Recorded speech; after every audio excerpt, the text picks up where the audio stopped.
And Amari Sankofa, the Free Press, who covers the Pistons, in today's column has he focuses on some free agents that are still available. He says 4 players who fill needs.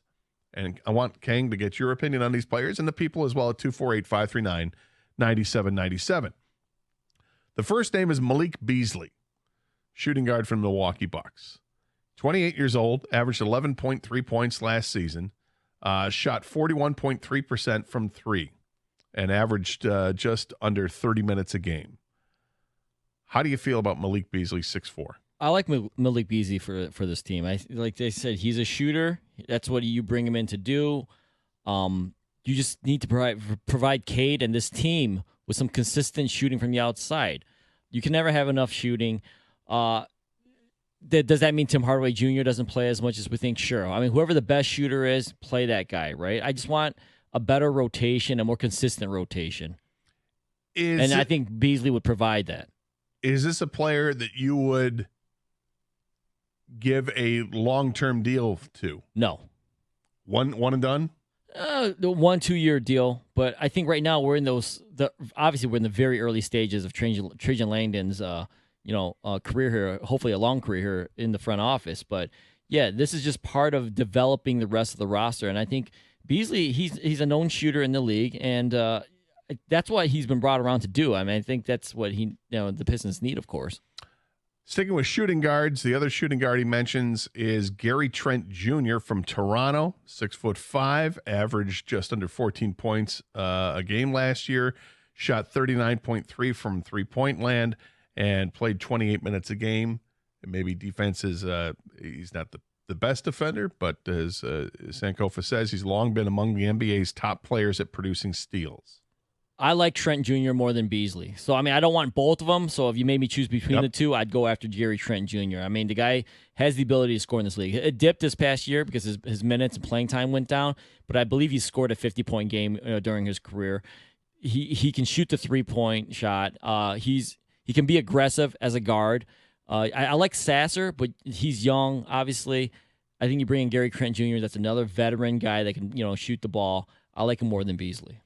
This third player is a guard, but he's a point guard, not shooting guard, 6'1", Tyus Jones from the Washington Wizards. He's 28 years old, averaged 12 points a game last year, 7.3 assists. Overall shot 48.9% from the field, 41.4 from three-point land.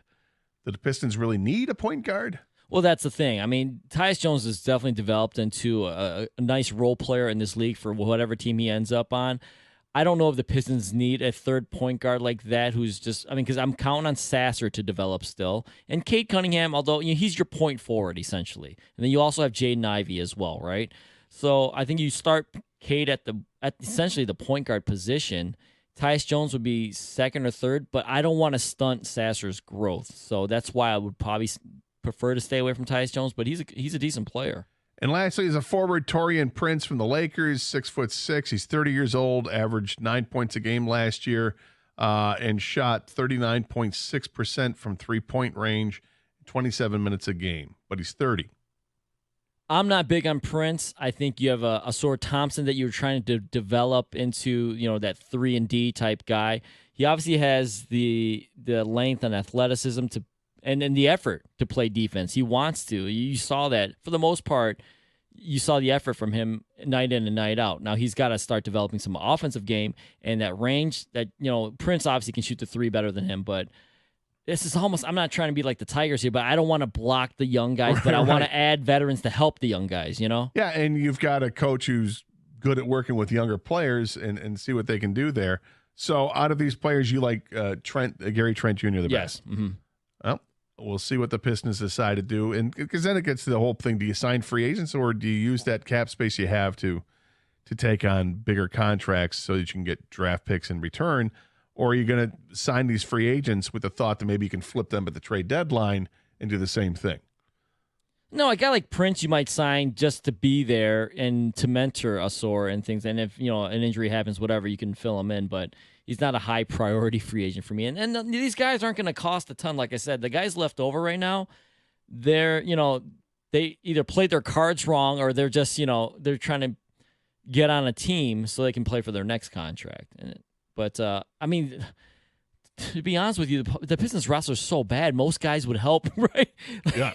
Anyway, most guys would help this team, even if they're on the downsides of their career. Yeah, that's how bad this team has been, but hopefully they're digging out of it here. They've hit rock bottom. I don't know if they've hit rock bottom or not. God, I hope they've hit rock bottom. I think they have. I mean, when you lose 28 in a row and you win 14 games in a season, strikes me as that's hitting rock bottom. Unfortunately, they didn't get a whole lot of luck when it comes to the lottery, the draft lottery. In the last couple of years, they haven't had that luck, which they really desperately needed last year. And they didn't help. They didn't get any luck this year either, because I don't think anybody's really expecting tons from the draft picks this year to really show up. That they're more draft and stash and develop kind of guys. But we'll see.